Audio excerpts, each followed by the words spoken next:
nang senga kanghon ne phane pita bongla ne sengve non puaranian rin vel divedla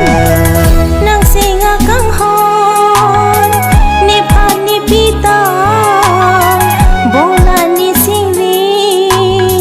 non puaranian rin vel divedla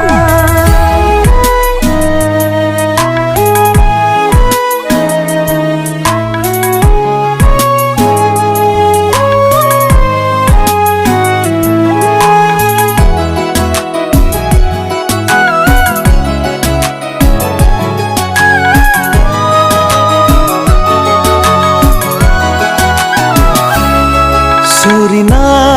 hogleri dam sita me bonta the long le nang son thake ruve to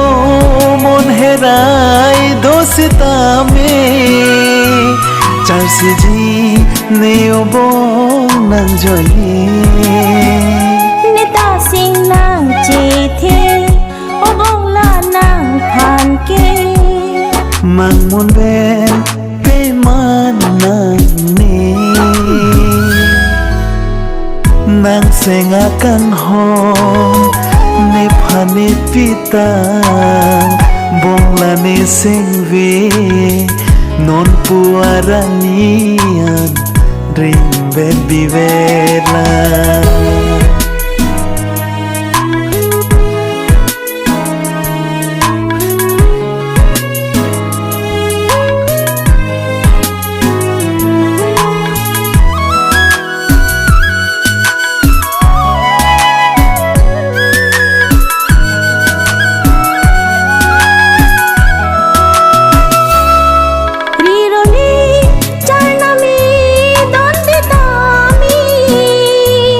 bonta ili ke chi